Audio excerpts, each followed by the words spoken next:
मिलानकोविच cycles हमारी जमीन के क्लाइमेट को बहुत तेजी से बदल रहे हैं। ये साइकिल्स एक बार फिर हमारी जमीन को बर्फ के एक गोले में तब्दील कर सकते हैं और इस जमीन को इंसानों और बहुत से जानवरों के लिए नाकाबिले रिहाइश बना सकते हैं। आखिर ऐसा कैसे मुमकिन है और मुस्तकबिल में क्या हो सकता है, और ये मिलानकोविच साइकिल्स क्या हैं और किस तरह से काम करते हैं? इस तरह के और बहुत से सवालों के जवाब हम आज की इस वीडियो में जानने की कोशिश करेंगे। हेलो दोस्तों, मेरा नाम अवैस अहमद है। आपसे गुजारिश है कि आप इस वीडियो को आखिर तक पूरा देखिए। तो चलिए शुरू करते हैं। दोस्तों, मिलानकोविच साइकिल्स दरअसल वक्त के साथ साथ होने वाली ऐसी तब्दीलियां हैं जिनका ताल्लुक किसी भी प्लेनेट की ऑर्बिटल मूवमेंट के साथ है। हम सभी ये बात जानते हैं कि सैयारे अपने अपने सितारे के गिर्द घूमते हैं, बिल्कुल उसी तरह जिस तरह हमारी जमीन सूरज के गिर्द घूमती है। मिलानकोविच साइकिल्स असल में ऑर्बिटल करैक्टरिस्टिक्स में होने वाली तब्दीलियां हैं। ये साइकिल्स इस चीज को कंट्रोल करते हैं कि हमारी जमीन सूरज से कितनी रोशनी हासिल करेगी, और सूरज की रोशनी का ताल्लुक बराह रास्त हमारी जमीन के क्लाइमेट के साथ है। सूरज की रोशनी ही इस बात का फैसला करती है कि जमीन पर टेम्परेचर कितना ज्यादा होगा, और ये साइकिल्स लाखों सालों से हमारे जमीन के क्लाइमेट और इसकी हैबिटेबिलिटी पर असरअंदाज हो रहे हैं। इन्हीं मिलानकोविच साइकिल्स की वजह से एक बार जमीन पूरी तरह बर्फ से ढक गई। इस चीज को आइस एज कहते हैं, और फिर टेम्परेचर बढ़ने की वजह से ये बर्फ आहिस्ता आहिस्ता पिघली और इसका दर्जा हरारत जमीन पर जिंदगी को बरकरार रखने के लिए सूटेबल हो गया। लेकिन अब फिर हमारी जमीन का क्लाइमेट बहुत तेजी से बदल रहा है। अब साइंसदानों ने जमीन के मिलानकोविच साइकिल्स के लिए एक मॉडल तैयार किया है, जिससे साइंसदान हजारों साल पहले हमारी जमीन पर होने वाली तब्दीलियों के बारे में अंदाजा लगा सकते हैं, उनके बारे में जान सकते हैं। अब यहाँ अहम तरीन सवाल ये है कि इन मिलानकोविच साइकिल्स को किसने दरियाफ्त किया? दोस्तों, मिलानकोविच साइकिल्स का नाम एक सर्बियन रियाजीदान और माहिर फल्कियात मिलोटिन मिलानकोविच के नाम पर रखा गया है। इस शख्स ने माजी में जमीन के क्लाइमेट में होने वाली तब्दीलियों के बारे में एक थ्योरी पेश की थी। इनकी थ्योरी के मुताबिक जमीन से निकलने वाली मादनियात और फॉसल्स इस बात की निशानदेही करती हैं कि वे सूरज की रोशनी की मिकदार से मुतासिर हुई थी। मिलोटिन मिलानकोविच ने इन साइकिल्स को 6 लाख साल पीछे जाकर स्टडी किया, इनको कैलकुलेट किया। उसने उस दौर को भी बीच में शामिल किया जब जमीन पूरी तरह बर्फ से ढकी हुई थी। जमीन के मिलानकोविच साइकिल्स के हवाले से जमीन की तारीख के बारे में मिलोटिन मिलानकोविच की कैलकुलेशंस दिन ब दिन बेहतर होती जा रही हैं और एक्यूरेट होती जा रही हैं, वो ठीक साबित हो रही हैं। अब सबसे अहम सवाल ये है कि ये मिलानकोविच साइकिल्स किन फैक्टर्स की बेस पे काम करते हैं, वो कौन सी ऐसी चीजें हैं जिनकी बेस पर ये चलते हैं। हमारी जमीन के आउटर एटमॉस्फेयर तक, यानी जहां से खला शुरू होता है, वहां तक जो सूरज की रोशनी पहुंचती है वो 3 चीजों पर डिपेंड करती है। पहली चीज हमारे जमीन के एक्सेस का उसके ऑर्बिट की तरफ झुकाव है। दूसरी चीज उस ऑर्बिट की इसेंट्रिसिटी है। इस बात का मतलब ये है कि हमारी जमीन का वो मदार या ऑर्बिट जिसमें वो सूरज के गिर्द घूमती है वो बिल्कुल सर्कुलर नहीं है, बल्कि बैजवी शक्ल का है, यानी अंडे की शक्ल का है। यानी हमारी जमीन सूरज के गिर्द अंडे की शक्ल में मूव करती है। और तीसरी चीज हमारे जमीन के एक्सेस की परिसेशन है। इस बात का मतलब ये है कि जैसे जैसे हमारी जमीन घूमती है तो उसका जो एक्सेस है वो इधर उधर मूव करता रहता है और मुख्तलिफ समतों की तरफ इशारा करता है। इस चीज को अगर मैं मजीद आसान करके आपको बताऊं तो आपको एक घूमते हुए लट्टू पर गौर करना पड़ेगा। जब एक लट्टू घूम रहा होता है तो वो जगह जिससे पकड़कर हम उसको घुमाते हैं, अगर हम उस पर गौर करें तो वो बिल्कुल सीध में मूव नहीं कर रहा होता, वो कभी इधर जा रहा होता है, कभी इधर जा रहा होता है। और अगर हम उसको ऊपर से सीधा देखें तो हमें मालूम होता है कि वो इधर इधर की जो मूवमेंट है वो उसकी एक सर्कुलर शेप बनाती है। ये तीनों फैक्टर्स हमारे सोलर सिस्टम में मौजूद दूसरे सैयारों की ग्रेविटेशनल फोर्सेस की वजह से असरअंदाज होते हैं, और ये तीनों पैरामीटर्स वक्त के साथ साथ डिफरेंट फ्रीक्वेंसी के साथ तब्दील होते रहते हैं। आइए अब एक एक करके इन तीनों फैक्टर्स पर तफसील से बात करते हैं। Orbital eccentricity.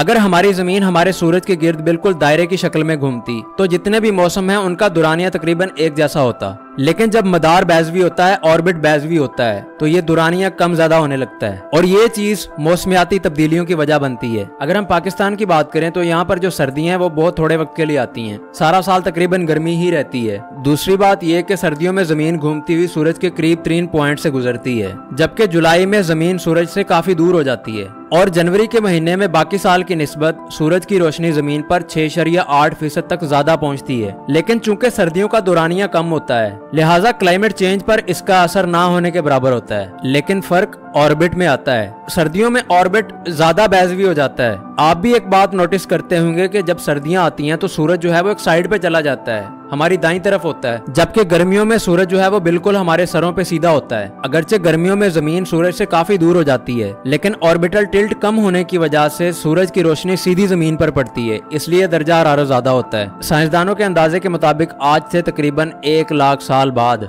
जब जमीन का मदार सबसे ज्यादा बैज़वी होगा तो सूरज की रोशनी आज से तकरीबन 23% ज्यादा जमीन पर पहुंचेगी और ये चीज जमीन के क्लाइमेट चेंज में तबाहकुन तब्दीलियां पैदा कर सकती है। ऑब्लिक्विटी, इस वक्त जमीन के एक्सिस का टिल्ट जो है वो तकरीबन 23.4% है, 23.4% है अगर हम उसको 90 के एंगल पर रखकर देखें। लेकिन जमीन के एक्सिस का ये टिल्ट कम ज्यादा होता रहता है। नासा के मुताबिक पिछले 10,000 साल से ये टिल्ट तकरीबन 22.1 डिग्री से लेके 24.5 डिग्री के दरमियान रहता है। जब जमीन के एक्सिस का टिल्ट ज्यादा होता है तो जमीन पर मौसम भी शदीद होता है। पिछली कुछ सदियों से जमीन पर सर्दियों का दुरानिया बढ़ना शुरू हो चुका है। अपनी आइस एज की पीक पर जमीन का ज्यादातर हिस्सा बर्फ से ढक जाता है और जमीन के एक्सिस का इतना ज्यादा टिल्ट तकरीबन 40,000 साल के बाद होता है। एक बात आपको क्लियर कर दूं कि ये सब के सब अंदाजे हैं, प्रीसेशन। जब जमीन सूरज के गिर्द घूमती है तो उसका एक्सेस इधर उधर मूव करते हुए एक सर्कुलर मूवमेंट क्रिएट करता है। मैंने आपको लट्टू की मिसाल दी है पहले। अगर हम घूमते हुए लट्टू को ऊपर से देखें तो बिल्कुल ऐसा ही नजर आता है। इस वक्त हमारी जमीन का एक्सेस पॉइंट शुमाल की तरफ नॉर्थ स्टार की जानिब है, लेकिन नासा के मुताबिक आने वाले चंद हजार सालों में ये एक्सेस पॉइंट लिटिल डिपर नाम के सितारों के झुरमुट में मौजूद एक सितारे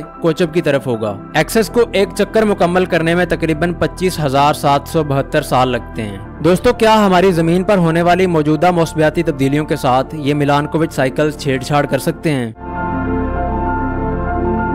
वो लोग जो क्लाइमेट चेंज को कोई मसला नहीं मानते, उनका ये कहना है कि ग्रीन हाउस गैसेस के इखराज के बगैर भी कुछ ऐसी चीजें हैं जो जमीन का टेम्परेचर बढ़ाएंगी। मालीवर्नो कहता है कि जियोलॉजिकल रिकॉर्ड इस बात की निशानदेही नहीं करता कि ऐसा फ्यूचर में हो सकता है। माजी में उस वक्त बहुत सारी कैंपेन्स चली जब रिसर्चर्स ने अंटार्कटिका में जमी बर्फ की तहों में ड्रिलिंग शुरू की और वो रिसर्चर्स तकरीबन 8 लाख साल पुरानी बर्फ की तहों तक पहुंच गए। मालीवर्नो का कहना था कि इन बर्फ की तहों में कार्बन डाइऑक्साइड की काफी मिकदार मौजूद थी और उन बर्फ की तहों में छोटे छोटे एयर बबल्स भी थे और ये सैंपल इस बात को जाहिर करते हैं कि उस वक्त कार्बन डाइऑक्साइड की मिकदार इतनी ज्यादा कहीं भी नहीं थी जमीन पर जितनी कि आज है। इसका सिंपल मतलब ये है कि उस वक्त ग्रीन हाउस गैस एमिशंस ना होने के बराबर थी या बहुत कम थी, लेकिन आज तो हद ही कोई नहीं है। मजीद ये कि मालीवर्नो ने कंप्यूटर मॉडलिंग के जरिए इस बात का अंदाजा लगाने की कोशिश की है कि माजी में जमीन का दर्जा हरारत इतना ज्यादा नहीं था जितना कि आज है।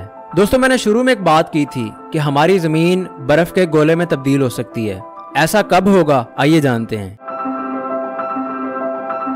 दोस्तों, मुस्तकबिल करीब में मौजूदा क्लाइमेट चेंज की जो सूरत हाल है वो मजीद खराब होने का खदशा है, मजीद अबतर होने का खदशा है। जमीन का टेम्परेचर हर साल बढ़ रहा है। आर्कटिक एरियाज में जमी हुई बर्फ बहुत तेजी से पिघल रही है और बड़े बड़े बर्फ के तोदे उस बर्फ से टूटकर समुद्रों पर तैर रहे हैं। लिहाजा आने वाले कुछ हजार सालों तक तो जमीन के दर्जा हरारत के गिरने का कोई इम्कान नहीं है, लेकिन कुछ कहा नहीं जा सकता क्योंकि ये सब अंदाजे हैं। हकीकत तो अल्लाह पाक ही जानता है कि क्या होगा, लेकिन हालात इसी तरफ इशारा कर रहे हैं। जमीन पर बढ़ता हुआ क्लाइमेट चेंज, जमीन का बढ़ता हुआ टेम्परेचर इसी तरफ इशारा कर रहा है कि फिलहाल इसके काबू आने का कोई इम्कान नहीं है। मालीवर्नो के मुताबिक जमीन की अगली आइस एज तकरीबन 50,000 सालों के बाद आने का इम्कान है। मालीवर्नो का मजीद ये कहना है कि जमीन का क्लाइमेट पिछले 10,000 साल से तकरीबन एक जैसा ही है। इसी दौर में जमीन पर एग्रीकल्चर स्टार्ट हुई और इसी दौर में इंसानी तहजीब ने फलना फूलना शुरू किया, लेकिन अब हम इंसानों की वजह से जमीन का क्लाइमेट बहुत तेजी से तब्दील हो रहा है। माहौलियाती आलूदगी, जंगलात का कटाव और इंडस्ट्रियलाइजेशन की वजह से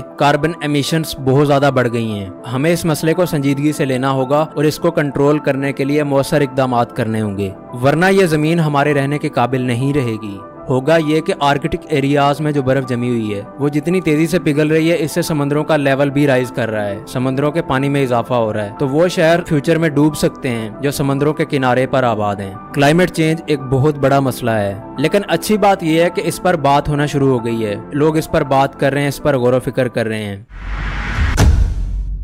तो दोस्तों, ये थी आज की वीडियो। मुझे उम्मीद है कि पहले की तरह ये वीडियो भी आपको बहुत अच्छा लगा होगा और इसकी वजह से आपके इल्म में भी इजाफा हुआ होगा। दोस्तों, इस वीडियो से आपको कोई वैल्यू मिलती है तो आप इसको लाइक करें, इसको दोस्तों के साथ भी शेयर करें और हमारे इस चैनल को भी सब्सक्राइब करें। दोस्तों, ये आपके लिए तो बिल्कुल फ्री है, लेकिन इससे हमारी बहुत सपोर्ट होती है। हम साइंस और टेक्नोलॉजी का नॉलेज सादा और आसान तरीके से आप तक पहुँचाने की कोशिश करते हैं। So keep supporting us and loving अस। अब मैं मिलता हूँ आपसे अगली वीडियो में, तब तक के लिए अपना बहुत सारा ख्याल रखिएगा। अल्लाह हाफिज।